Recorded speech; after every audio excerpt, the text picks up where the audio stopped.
Olá, estamos chegando ao final do nosso curso. Nós vamos hoje apresentar a nossa aula de número 13, que tem como título Igreja Reformada, Sempre Reformada. Esse foi um bordão utilizado pelos reformadores. Igreja Reformada, Sempre Reformada. O que é que eles queriam dizer com isso? Que a igreja precisa de um avivamento contínuo. Na próxima geração de reformadores, após Lutero, Calvino, Melanchthon, enfim, os grandes reformadores desse evento que sacudiu a igreja, sacudiu o mundo, a igreja ela entrou num processo de esfriamento. Foi necessário que o Espírito Santo operasse naquela geração, levantando homens e grupos com as marcas do avivamento para trazer essa igreja de volta ao ideário dos reformadores, isto é, aos moldes da igreja primitiva. Por isso, esse jargão, igreja reformada, sempre reformada. Em qualquer tempo da história, a igreja precisará ter a alegria de servir, o entusiasmo em viver o Evangelho, a sinceridade, a ética, a maneira de se conduzir na sociedade, enfim, a igreja precisa estar num processo permanente de renovação. E aí está o motivo dessa frase, igreja reformada, sempre reformada. O corpo de Cristo precisará sempre de reformas pontuais. A igreja precisará sempre de avivamento. Nos tempos dos reformadores, os cristãos voltaram a priorizar a Bíblia como regra de fé e prática. Nós podemos afirmar de uma maneira categórica que essa posição em relação à Bíblia produziu esta grande mudança. A priorização da Bíblia. Prioridades serão aquelas coisas nas quais colocamos o nosso coração. Foi isso que Jesus disse. Onde estiver o nosso coração, ali estará também o nosso tesouro. A Bíblia foi devolvida ao povo e passou a ser entesourada no coração popular, no coração das pessoas. Mas também o entendimento sobre a salvação foi radicalmente modificado, como fruto de uma volta às Escrituras. É incrível como os reformadores conheciam a palavra de Deus. Boa parte deles liam-na a partir dos seus originais. Lutero, inclusive, naquele período em que ficou exilado, depois que prega as 95 teses na porta da igreja de Wittenberg e é ameaçado de morte, ele é escondido, ele é protegido pelos príncipes, que viam com profunda antipatia as intervenções do Papa na política das nações e também a questão da cobrança dos impostos. Então eles protegem Lutero. E nesse tempo Lutero traduz a Bíblia para o alemão. A primeira tradução da Bíblia para o alemão foi efetuada por Lutero. Aquele bordão luterano de uma igreja alemã para os alemães causava simpatia nos príncipes. E então, protegidos pela estrutura governamental da Alemanha, ele sobrevive.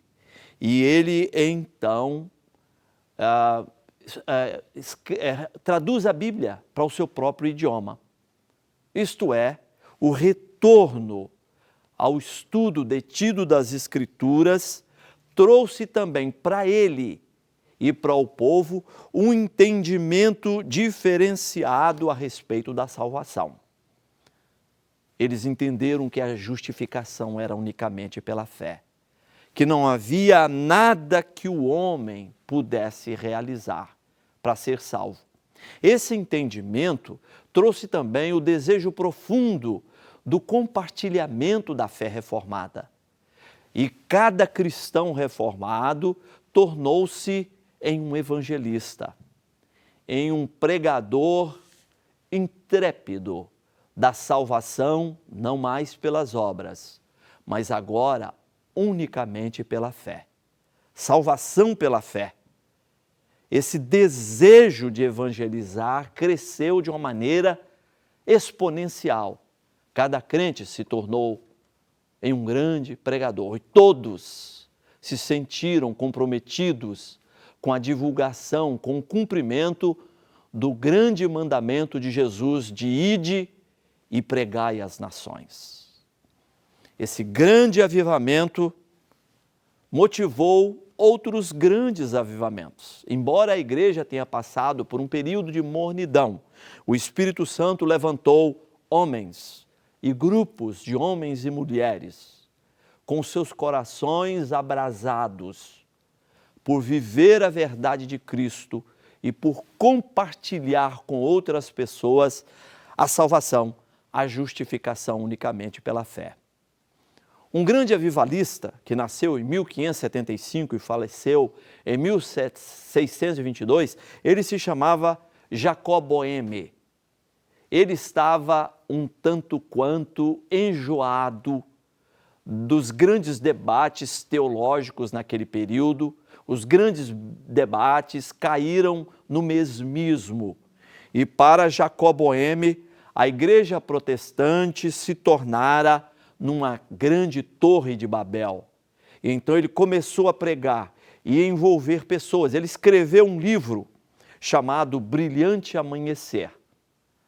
Ele dizia que cada letra, que cada parágrafo daquele livro foi ditado pelo próprio Deus.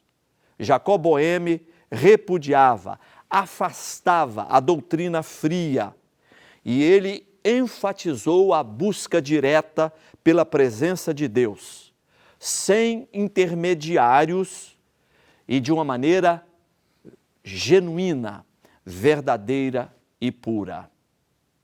Um outro nome importantíssimo no histórico de avivamentos pós-reforma foi George Fox, nascido em 1624 e falecido em 1621. George Fox criou um grupo chamado os Quakers. Os Quakers se tornaram famosíssimos porque levaram a igreja a um grande avivamento, incentivavam a oração, incentivavam o estudo, o ensino diário das Escrituras. Pontuaram que Deus não habita em templos feitos por mãos de homens e que toda pessoa salva tem o Espírito Santo dentro de si, tem uma luz dentro de si e essa luz o orienta, essa luz o dirige na compreensão das Escrituras e na compreensão do plano de Deus para a sua vida. Os Quakers ensinavam o exercício da fé, a busca pelo mover do Espírito Santo, pela experiência direta com o Espírito Santo. Foram amplamente perseguidos, odiados pelo catolicismo romano, mas a pregação dos Quakers prevaleceu e eles migraram para outras nações, inclusive é um grupo existente hoje em dia nos Estados Unidos. Um outro grupo também famoso pelo grande avivamento ocorrido no seu seio foram os pietistas. O pietismo na Alemanha de Lutero, ele se disseminou entre os protestantes. A fé pietista tomou conta de diversos lugares do mundo e os pietistas enfatizavam a necessidade da experiência pessoal com Deus. Para eles não bastava a correção teológica, para eles não bastava possuir a doutrina correta. Os pietistas ensinavam que cada crente precisava ter a sua experiência pessoal com Jesus, a sua experiência de salvação, a busca de santificação tinha que ser um processo contínuo, tinha que ser algo presente no dia a dia das pessoas. Eles entendiam que a igreja só seria verdadeiramente o corpo de Cristo se cada indivíduo se entendesse como alguém que necessitava da experiência do novo nascimento e de experiências subsequentes com Cristo. Há também um grupo muito famoso na história da igreja, que são os morávios. Os morávios surgiram da pregação pietista. Do pietismo vieram os morávios. Eles eram pessoas que habitavam na região da Morávia. E um homem denominado Conde Zinzendorf se converteu pela pregação pietista. E este homem, então, se preparou nos melhores educandários na área de teologia daquela época e se tornou um grande pregador, um pregador avivalista. A ênfase dos morávios fora colocada na obra missionária. Eles oravam diariamente, pregavam a palavra de Deus e realizavam cultos de ênfase missionária em que pessoas eram chamadas, vocacionadas pelo Espírito Santo, e essas pessoas migravam por todas as partes do mundo. O despertar morávio sacudiu a igreja. O avivamento moraviano missionário sacudiu a igreja e alcançou o mundo como um todo. Pela pregação dos morávios, surgiu um homem chamado John Wesley. John Wesley é o pai do metodismo. John Wesley se tornou um grande pregador daquela época. Ele e os seus irmãos evangelizaram a Inglaterra toda.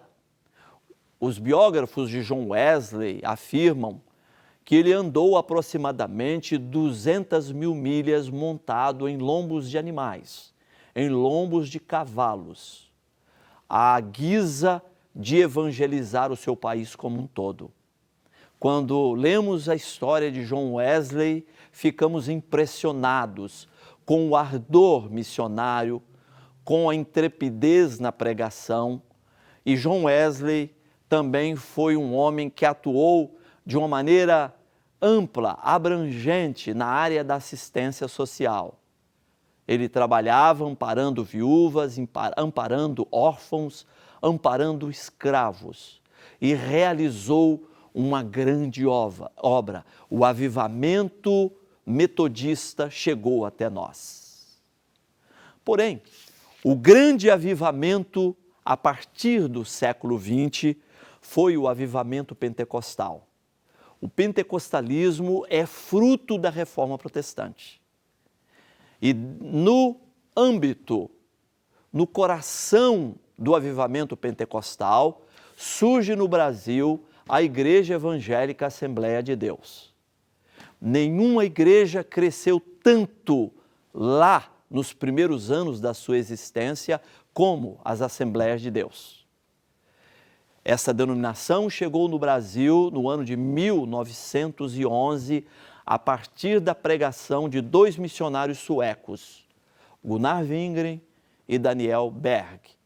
Eles chegaram em Belém do Pará, receberam a experiência pentecostal e então começaram a pregar o Evangelho no Brasil. Nos 10 primeiros anos de pregação, essa igreja ocupou 7 estados da região, 7 estados da região norte e nordeste do Brasil.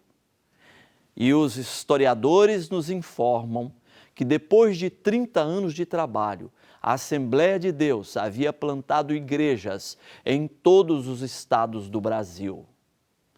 Em 1947, numa convenção ocorrida na cidade de São Paulo, ficou estabelecido que a Assembleia de Deus era a maior denominação pentecostal do Brasil e a terceira maior nação pentecostal do mundo. Depois de 30 anos de trabalho de evangelização.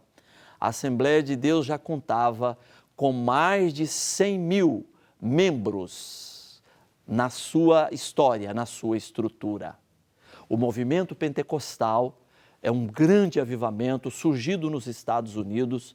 Começou no ano de 1901 com a pregação em Topeka, Kansas, de Charles Parham, e depois em 1906, com a missão na Rua Azusa, em Los Angeles, na Califórnia, pela pregação de Richard Seymour.